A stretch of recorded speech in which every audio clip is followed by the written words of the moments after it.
The large meeting room fell silent as Alexander Hayes walked to the center. His steps echoed on the polished floor. Around him sat aliens from 27 different worlds. They looked down from tall seats arranged in a half circle. Some had scales, others had fur. A few glowed with strange lights. All of them watched the human with cold eyes. Alexander took a deep breath. After 10 years as Earth's main speaker to the Galactic Council, he knew these faces well. None of them seemed friendly today. "Members of the Council," he began, his voice steady. "For 75 years, humans have been part of this group. We have shared our ideas. We have given our help. We have followed your rules." He paused and looked at each alien in turn. "And for 75 years you have taken what we offered while giving little in return." Angry noises filled the room. A tall blue alien with 4 arms stood up. "How dare you speak to us this way?" it said. "Humans are lucky we even allow you here." Alexander did not back down. "Lucky? Is that what you call it? We fixed your faster-than-light messages when they were failing. We showed you how to use tiny machines to heal the sick. We taught you how to control gravity better than ever before." He pulled out a small screen from his pocket and held it up. "And how did you thank us? By stopping us from starting new homes on empty planets while letting the Zinthari take lands we found first." The Zinthari representative, a snake-like creature with golden scales, hissed, "Your kind moves too fast. You are dangerous. You need watching."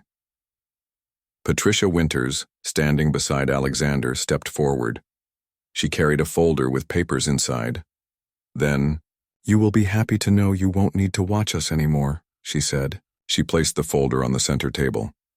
"This is our notice. Earth is leaving the Galactic Charter. Starting now, we are ending all friendly ties with council races." The room exploded with noise. Some aliens jumped to their feet. Others shouted in their strange languages. The main council leader, Elxir, banged a shining rod on his desk. "Quiet. Everyone be quiet." Elxir looked at the humans with eyes that spun in circles. "This is silly talk. You cannot just leave. No one leaves the council." "We can. And we have," said Patricia. "Our ships are already leaving your space station. All human areas are now closed to council ships. We are done being used." A short gray alien with a very large head spoke next. "But the trading agreements, the technology sharing. You signed papers." Alexander smiled without joy. "All agreements included ways to end them if needed. We have followed every rule in ending these ties. Check your laws." The room grew quieter as the truth sank in. The humans were really leaving. "This is about the colony planets, isn't it?" asked a fuzzy creature with 6 eyes. "We can talk about that again. Perhaps find a middle way." "It's too late for that," said Alexander. "This isn't just about the colonies. It's about 75 years of being treated like children while you take our best ideas. It's about never having an equal voice here even though we solve your hardest problems." Patricia looked at her watch. "Our talk is over. Human ships will now protect our space. Any council ships that enter without asking first will be seen as not friendly." As they turned to leave, Elxir stood up. "You make a big mistake. You need us more than we need you. Your people will suffer without council trade." Alexander stopped at the door and looked back. "We'll see who suffers more." The human group walked out, leaving shocked silence behind them. None of the council members truly understood what had just happened. None of them realized how much they depended on human skills and ideas. Back on their ship, Alexander looked tired as he sat down in the meeting room with the other human leaders. "It's done," he said. "We've left the council." General Ben Morris nodded. He was in charge of Earth's space forces. "All ships are pulling back to human space. We've already closed the jump gates that we control." "How long before they feel it?" asked Patricia. Lisa Nguyen, the science officer, checked her tablet. "The communication system will show problems first. Without our people doing the work, parts of it will start failing in days. Their ships that use our engine designs will have trouble getting repair parts. Their medical centers will run out of our special medicines within weeks." Jack Daniels, Earth's trade leader, looked at a chart on the wall screen. We've already stopped all shipments. The Galactic credit lost 5% of its value just today. It will drop more when markets open tomorrow. Alexander looked out the window at the stars. I spent 10 years trying to make them see us as equals. 10 years of asking nicely for fair treatment. Do you think they'll come asking for us to return? Asked Patricia. Yes, said Alexander, but not right away. They're too proud. They'll try to fix things themselves first. Lisa smiled. They can't. They never bothered to learn how our technology really works. They just used what we gave them. General? Morris looked serious. The next few months won't be easy for us either. We have our own changes to make. Earth has always done well on its own, said Alexander. And we have friends out there. Smaller worlds that the Council ignored too. We'll build something better. As their ship moved away from the Council space station, the humans didn't cheer or celebrate. They knew that walking away was just the first step. The real work was just beginning. What none of them expected was how quickly the Council's problems would start, or how desperate those proud aliens would become when they realized what they had lost. 3 weeks passed since the humans walked away from the Galactic Council. The effects of their departure spread through space like ripples in a pond. Alan Martinez sat at his desk in the Earth Defense Headquarters. As security director, he read reports from human spies still hidden in Council space. The news made him raise his eyebrows. The Galactic credit lost 17% of its value already, he said to Samantha Miller, who stood nearby. She was in charge of studying the space economy. And that's just the beginning, Samantha replied. She touched her tablet screen and showed Alan more numbers. The Torians can't get enough medicine anymore. Their doctors don't know how to work. Our healing machines without human helpers. People are dying from simple sicknesses that were easy to cure last month. Alan nodded and looked at another report. What about the communication systems? Breaking down everywhere, said Samantha. The quantum talking network needs special care. Only human engineers really understand how the parts work together. Some outer star systems can't send messages at all now. Far away on the Vesperi home planet, Ambassador Zikatal faced an angry crowd. The room was filled with business owners, their skin changing colors to show their anger. How could you let the humans leave? Shouted a Vesperi with dark blue spots. He owned many trading ships. 30% of our space fleet uses engine parts made by humans. We don't know how to build more. Zikatal's skin turned a pale yellow, showing fear. The Council thought the humans were bluffing. We didn't think they would really cut all ties. Well, they did, said another business owner. My company lost 40% of its value in 3 weeks. The Council must fix this. At the same time, in the main Council building, Elxior read message after message from member worlds. All of them reported problems. The message from Proxima Centauri was most worrying. Their space stations were having gravity problems. Without human engineers to fix the machines, people were getting sick from changing gravity. 3 smaller Council races had sent angry letters blaming the Council for causing the growing crisis. Elxior called an emergency meeting. The room was tense as the Council members gathered. We must solve these problems quickly, Elxior said. Our people are suffering. The Zinthari representative's forked tongue flicked out nervously. My scientists are trying to copy the human medical machines. It's not working well. The tiny robots inside are too complex. The same with the communication system, said another Council member. We thought we knew how it worked. We were wrong. Grelbach of the Taurian Empire stood up. His people looked like large, furry bears, but there was nothing cuddly about his angry growl. This is your fault, Elxior. You pushed the humans too far with the colony planets issue. We all agreed to those rules. Elxior shot back. And now? We all suffer for it, said Grelbach. My people are dying. The Taurian Empire will not wait for the Council to debate this for months. We will talk to the humans directly. This caused an uproar. No Council race had ever broken ranks to talk to outsiders alone. You cannot, shouted Elxior. Council law forbids it. Grelbach showed his sharp teeth. Try to stop us. Back on Earth, the humans were busy making changes to live without Council trade. It wasn't easy, but they were managing better than the council races. Our own supply chains are mostly fixed, Jack Daniels told the Earth leadership team. We found new sources for the few materials we used to get from council worlds. General Morris nodded. Our space fleet is at full strength guarding our borders. No council ships have tried to enter our space yet. They will soon, said Alexander Hayes. I just got word that the Taurians are preparing a diplomatic ship to visit Earth. They're desperate for medical supplies. Patricia Winters smiled. Sooner than we expected. I thought it would take at least 2 months before any of them swallowed their pride enough to come asking for help. The question is, what do we tell them when they arrive? Asked Alexander. Listen, said Lisa Nguyen. We hear their offers, but we don't go back to the old ways. The leadership team nodded in agreement.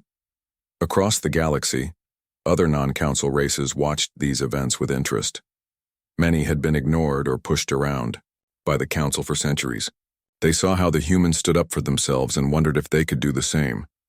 On a small planet near the edge of known space, the leader of the Krell people called a meeting. The humans have shown that the council is not as strong as they claim, she told her advisors.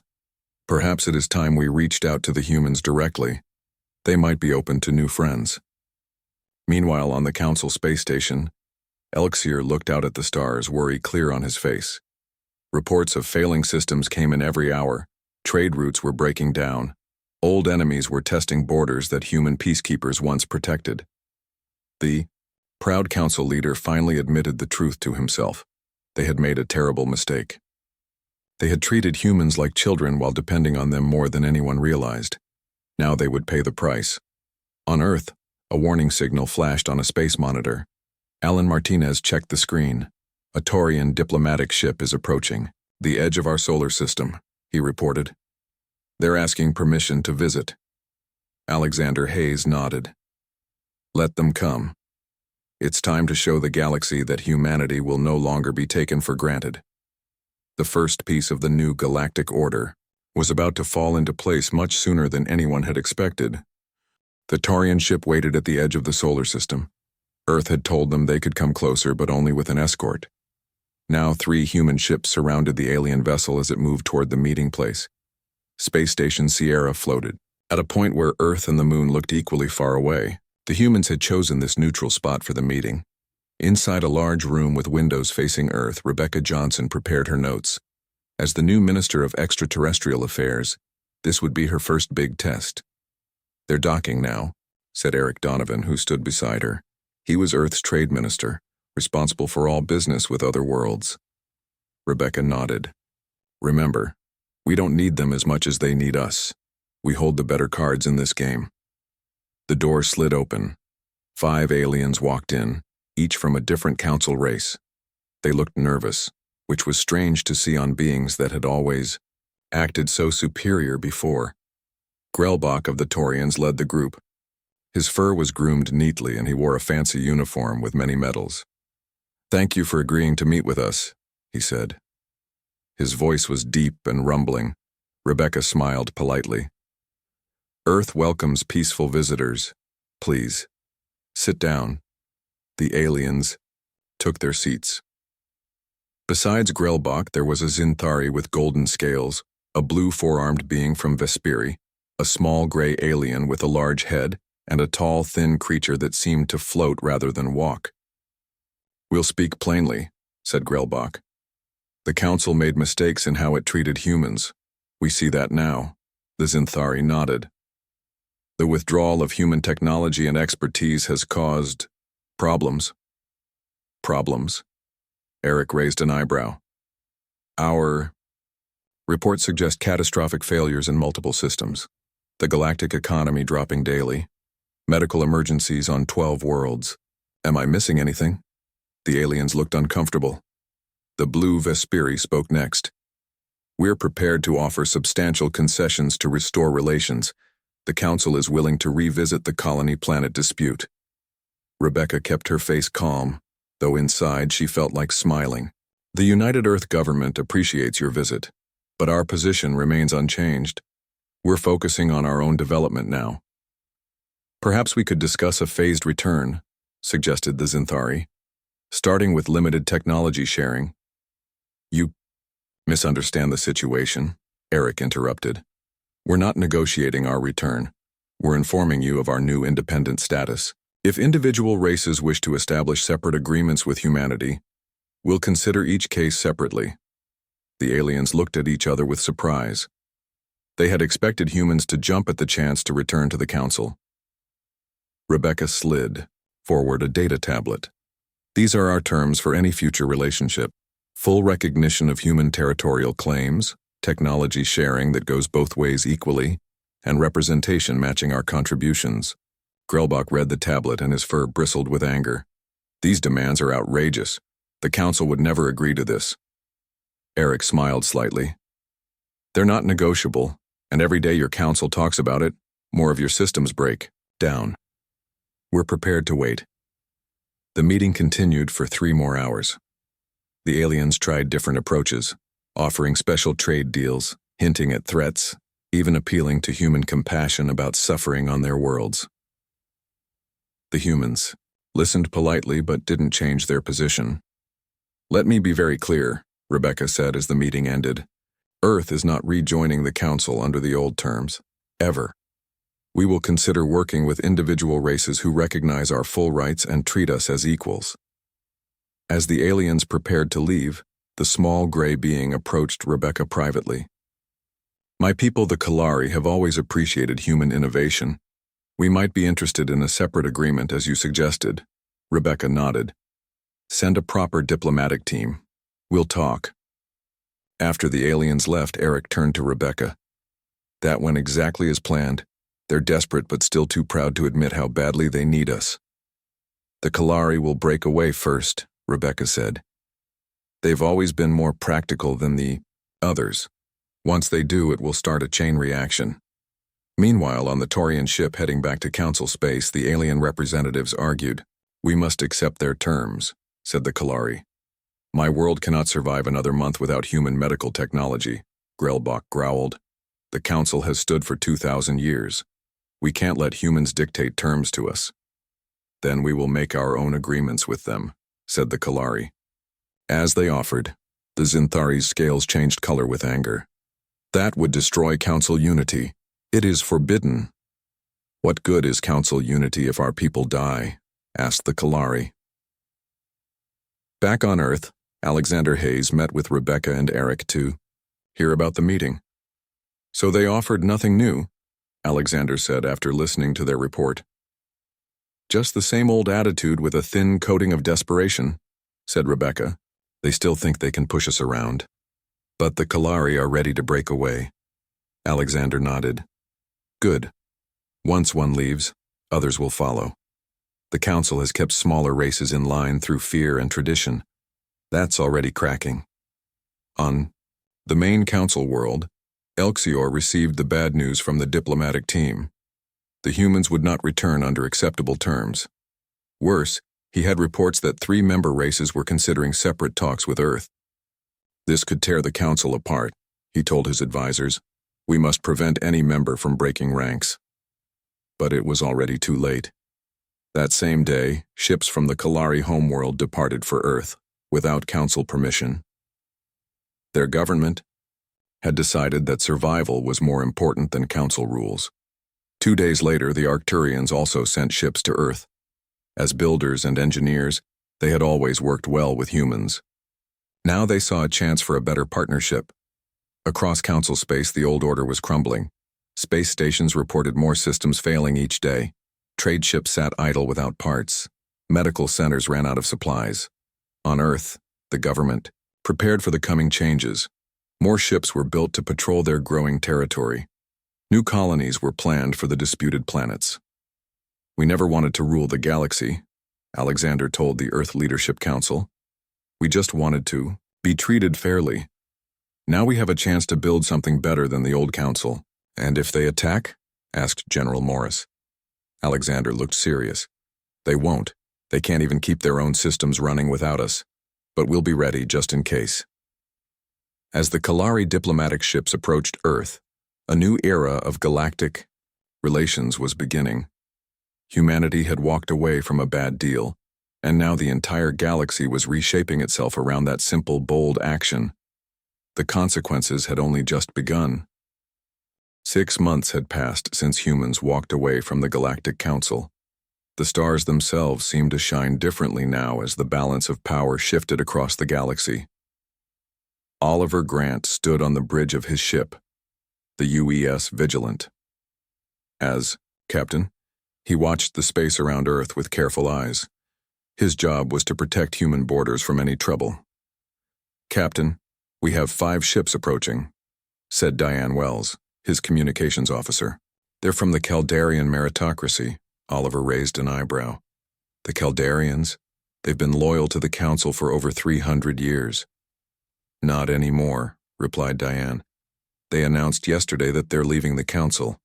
That makes 7 former members who have broken away."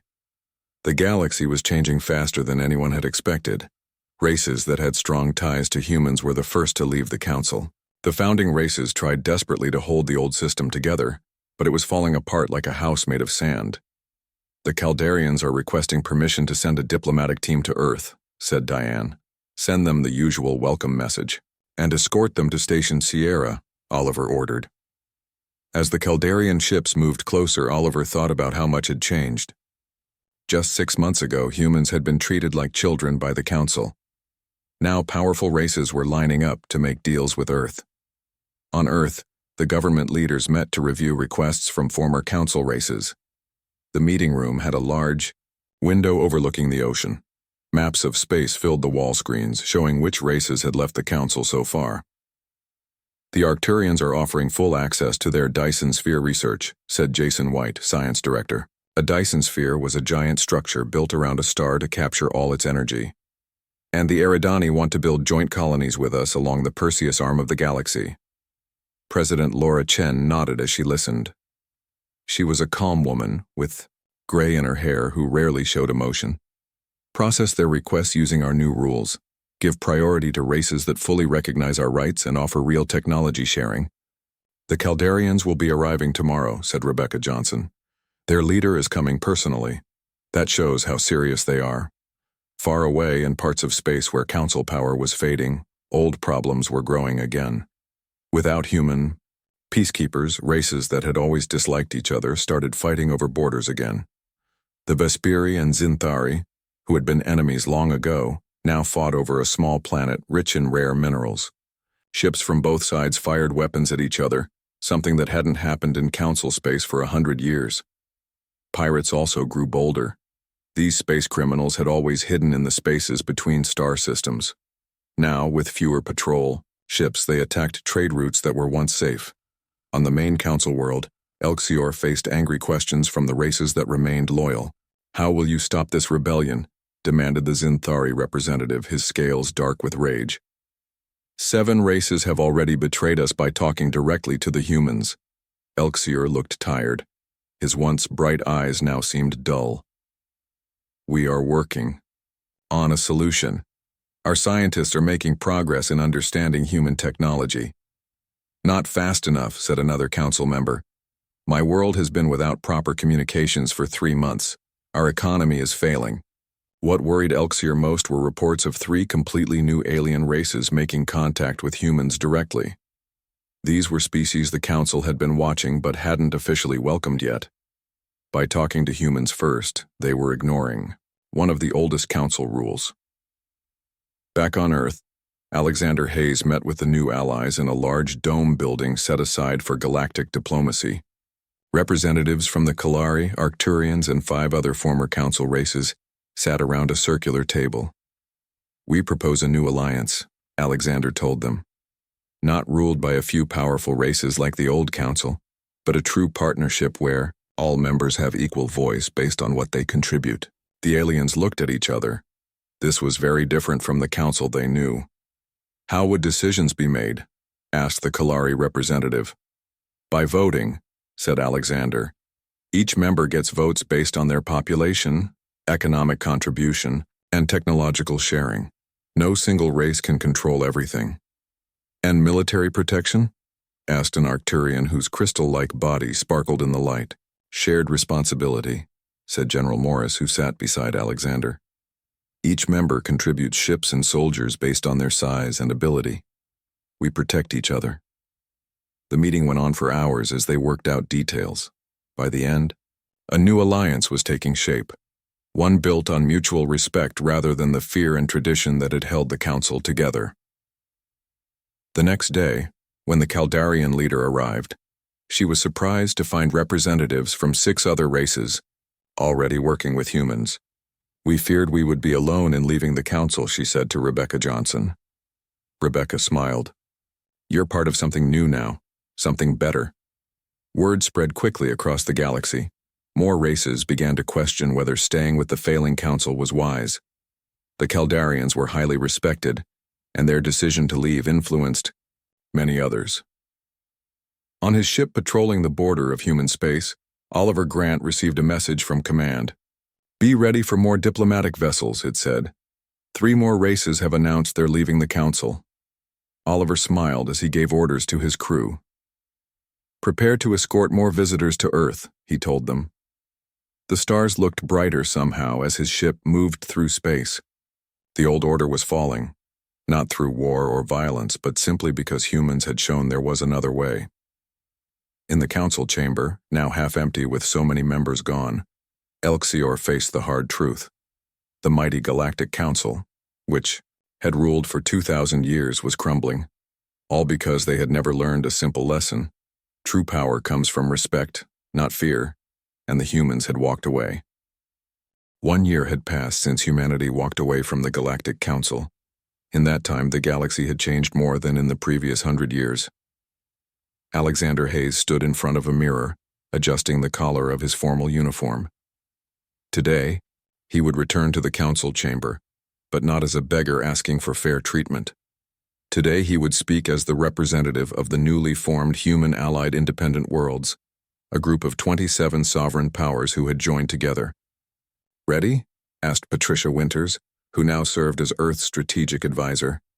She wore a blue uniform with silver trim, marking her high rank.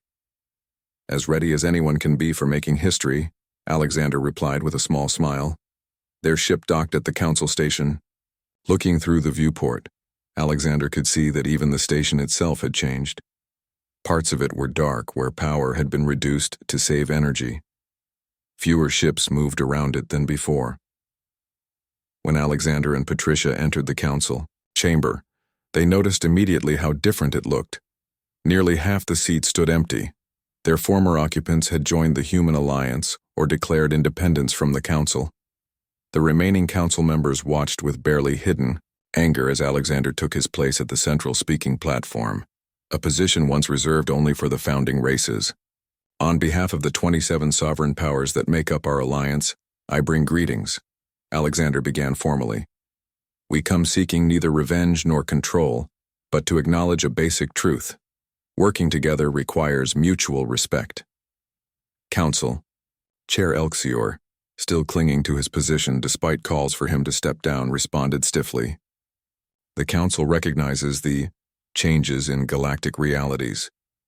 We are prepared to discuss new arrangements." What followed was 6 hours of careful talking. Both sides knew what was happening. The old council would continue to exist, but as one power group among several rather than the ruler of the galaxy. New trade agreements were made, technology standards were harmonized, and security responsibilities were shared among multiple alliances.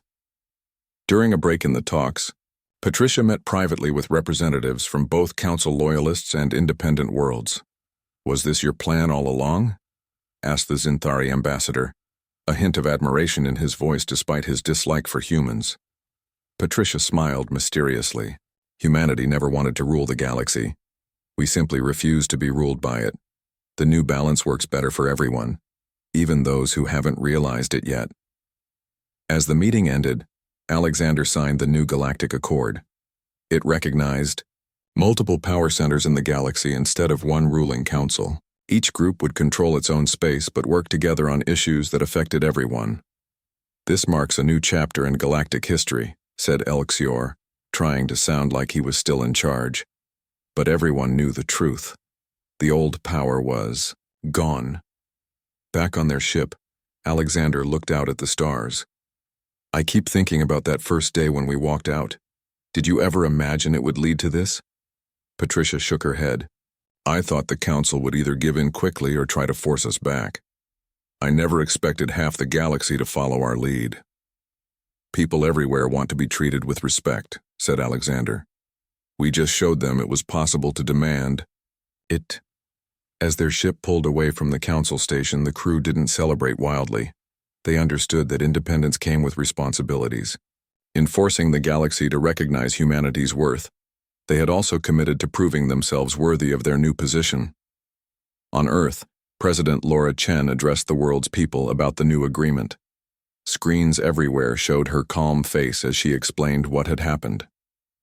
Today marks not a victory over others, but a victory for cooperation based on equality, she said.